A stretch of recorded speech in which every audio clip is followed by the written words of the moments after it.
सभी मित्रों को प्रणाम। सत साहिब साहेब बंदी। प्रिय सत्संग प्रेमियों, आज सतगुरु बंदी छोड़ की वाणी के द्वारा उस मालिक की वाणी के द्वारा सत्संग को आगे बढ़ाते हुए साहब कहते हैं, चल हंसा सतलोक हमारे। साहब बंदी छोड़ समझा रहे हैं, कहते हैं चल हंसा सतलोक हमारे, छोड़ो ये संसारा हो। तो साहब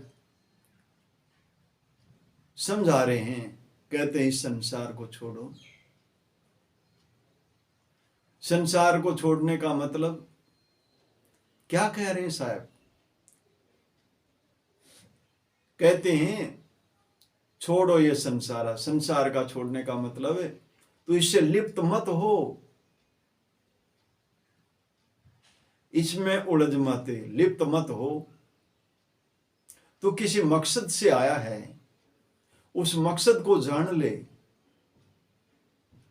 जिस काम के लिए आया है उस काम को कर ले। इस संसार में ऐसे रहना है जैसे कीचड़ में कमल खिलता है, और कितना भी पानी भर जाए कमल हमेशा ऊपर ऊपर ऊपर ही उड़ जाता है। ऐसे ही कमल की भांति इस संसार में रहो, इससे लिप्त मत हो, उलझ मत। मैं मेरी के चक्कर से बाहर आ जा। साहब बंदी छोड़ समझा रहे हैं, चल हंसा सतलोक हमारे, छोड़ो ये संसारा हो। ये संसार काल है राजा, कर्म को जाल पसारा हो। ये संसार काल है राजा, कर्म को जाल पसारा हो। 14 खंड बसे जाके मुख, सबको करत आहारा हो। 14 खंड बसे जाके मुख, सबको करत आहारा हो। समझा रहे हैं साहेब बंदी छोड़, अखी हंस तू अब हमारे सतलोक में आ जा, इस संसार को छोड़ दे। कहते हैं ये संसार काल है राजा, ये काल की नगरी है। कर्म को जाल पसारा है हो, ये कर्म ने जाल पसारा क्या है? कर्मों के अनुसार इसका आवागमन है। कर्म संस्कार से ही इस जीव का आवागमन है। अगर ये कर्मों का, कहते हैं साहब, कर्म करे निष्कर्म रहे ऐसी जुगत लिखाओ। अगर निष्कर्म भाव में रहे तो मुक्त हो सकता है।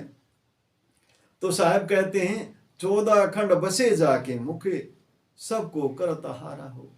कहते सबको ये काल खा जाता है, सबका आहार करता है, सबको खा जाता है।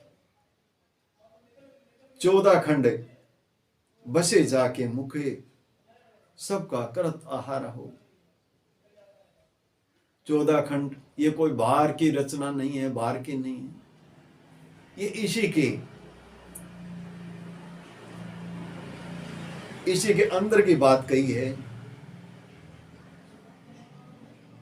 5 कर्म इंद्री, 5 ज्ञान इंद्री और 4 अंतःकरण, ये सब इसी के अंदर की बात करी है, बाहर की नहीं। फिर आगे साहेब बंदी छोड़ समझाते हैं, जार बार कोयला कर डारत, फिर दे अवतारा हो। ब्रह्मा विष्णु शिव तंदर आए, और को कौन विचारा हो। साहेब बंदी छोड़ समझा रहे हैं, जार बार कर कोयला कर डारत, फिर दे अवतारा। बार बार इसको खाता है, ये जीव को बार बार अपने मुख में लेता, खा जाता है, और बार बार इसका जन्म होता है, बार बार ये अवतार लेकर आता है।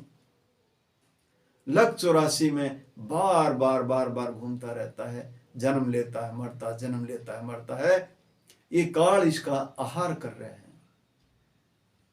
ब्रह्मा विष्णु शिव तन धराए, और को कौन विचारो। कहते ब्रह्मा विष्णु शिव सभी इसके मुख में जाते, वो भी इसका आहार बनते हैं। कहते हैं और कैसे बचेंगे जब वे इस 3 लोक के चलाने वाले ब्रह्मा विष्णु महेश त्रिगुण माया वो भी इसका आहार बनते हैं, तो और जीव की क्या समर्थता और कैसे बचेंगे। साहिब आगे समझा रहे हैं। सोरंडर मुनि सब छल मारन 84 में डारा हो, मध्य आकाश आप जय बैठे ज्योत सबद उजियारा हो।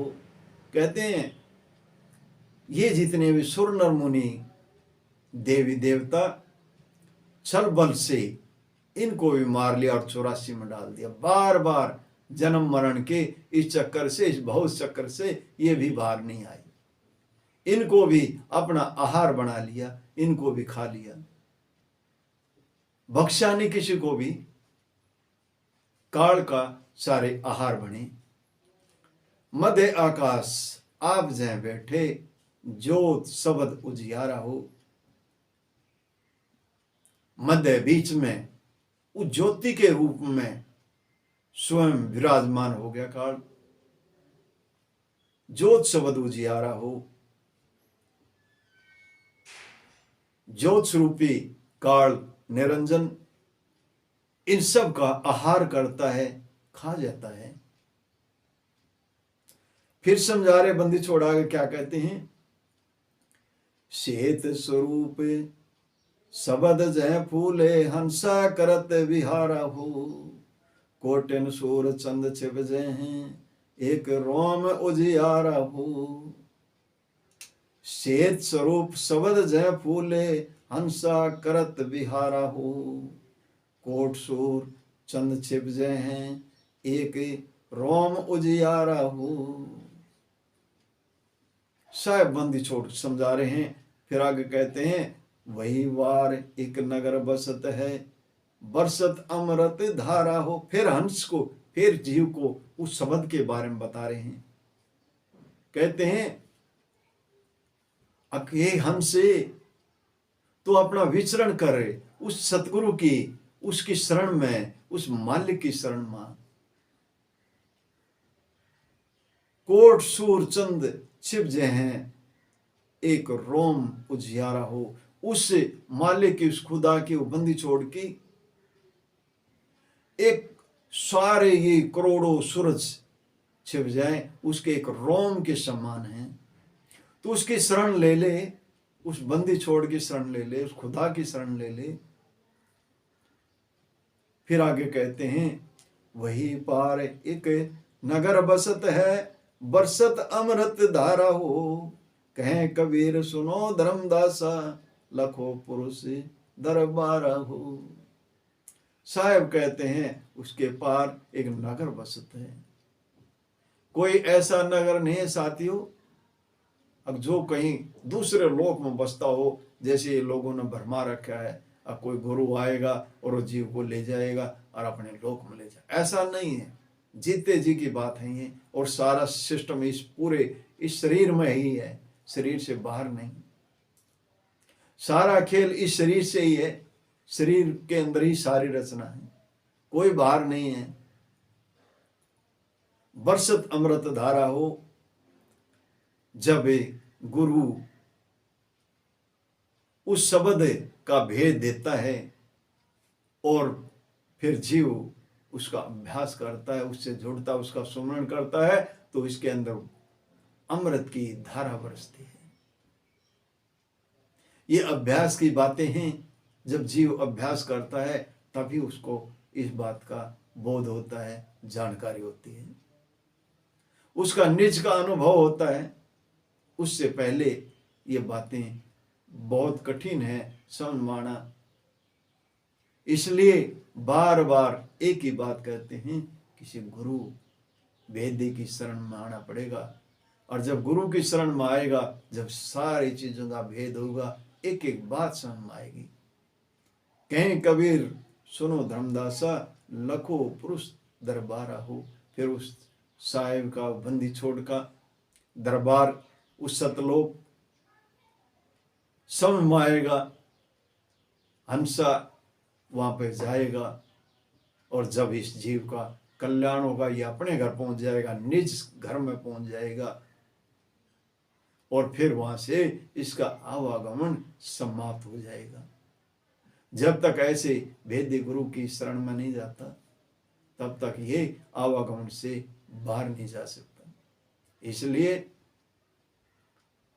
जो शब्द का भेदी हो, आज सार शब्द देने वाले बहुत हैं, बहकाने वाले बहुत हैं, बच्चे और किसी भेदी की शरण में आए। इन्हीं शब्दों के साथ मैं अपनी वाणी को विराम देता हूँ।